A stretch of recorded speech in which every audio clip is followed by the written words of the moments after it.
what is this emotional intelligence then? What is this thing called emotional intelligence? About 4 years ago, I was doing a program to a similar group in Hawaii. Similar to this. You see, Jim, they do their programs like this in Hawaii. Just wanted to mention that. And actually, they were generous enough to bring my wife along with me. I just wanted to mention that as well.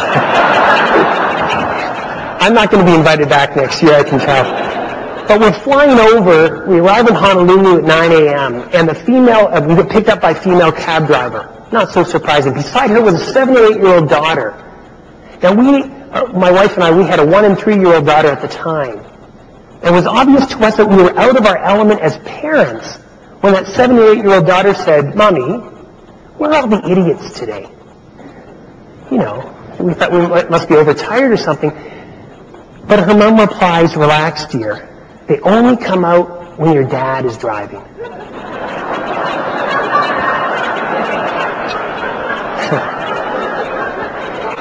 And to me, this story illustrates everything about emotional intelligence. How we see the world. Is that someone cutting us off? Are they an idiot? Or maybe they're going to the hospital for an emergency. How we see the world directly impacts our behavior, doesn't it? And our behavior impacts the important people around us. A top-rated lecturer at the renowned Kellogg Business School's Executive Education Program, Dr. Pawliw-Fry is a pioneer in the exciting new field of emotional intelligence. Let me ask you a question. How many thoughts do you think we have a day?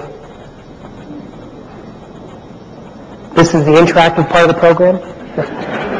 According to research, we have about 60,000 thoughts a day. Actually, a female colleague of mine tells me men only have 1 thought a day. 60,000 times, right? People are actually in their own little bubbles of thinking. Every one of us, right now, we're in our little bubbles of thinking.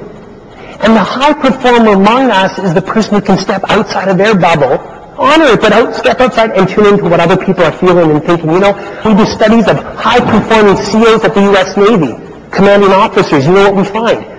They don't use command and control. They actually are very good at using emotional intelligence. Step outside, tune into what other people are feeling and thinking, because here's the deal. You can command and control. Think of this with your staff and your team. You can command and control anyone for 6 or 8 months. But at some point, they stop listening. They tune out. Dr. Pawliw-Fry understands what differentiates the high performers from his first-hand experience working with professional athletes, Olympic medalists, as well as senior executives and salespeople from around the world. Author, columnist, and media personality, Dr. Pawliw-Fry is the co-director of the Institute for Health and Human Potential, a world-leading organization that develops and delivers unique training programs in emotional intelligence. I mean, if I could have you walk away with anything today, it's look at yourself. Look at where can I get better. That's what I love about working with Olympic athletes or professional athletes and teams. Is the best athletes are not afraid to say, how can I get better? How can I get better? Where's my edge to be found? You know, I work with the Orlando Magic of the NBA, and their coach, Doc Rivers. Whether you're a basketball fan or not, you might know that he was fired. They had a horrible start to the season. Doc Rivers 2 years ago won NBA Coach of the Year. Do you know what Doc Rivers is doing right now? I mean, on top of announcing on ABC every Sunday. You know what else he's doing?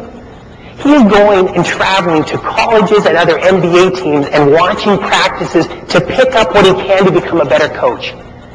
That's what it's all about. Can you be big enough? You know, can you be big enough? And this is what self-awareness is all about. Can you be big enough to say, I am still here to learn. How can I get better? A leading authority on leadership and performance, last year Dr. Pawliw-Fry reached audiences in the UK, Greece, Saudi Arabia, Singapore, and Australia with the following presentations. Redefining Leadership, What Highly Effective Leaders Do. The Motivation Myth. High-performance sales is not driven by motivation, but by managing setbacks effectively. You can't stop the waves, but you can learn to surf. Tools to thrive in turbulent times. But you know what I see in organizations and small teams today more than anything? It's the swallowing of truth. You know, you feel or your staff feels put down, let down, or shut down. And if they don't either have the environment available to step in and speak their truth, or if they're just not feeling strong enough to do it, you're missing something, both on the business edge side and on the people edge side. Good ideas that aren't being articulated because there's fear. But more importantly, if people start to feel, like if they start to kind of swallow truth, you know what happens? Residue builds up on that relationship, and pretty soon you can't work with that person.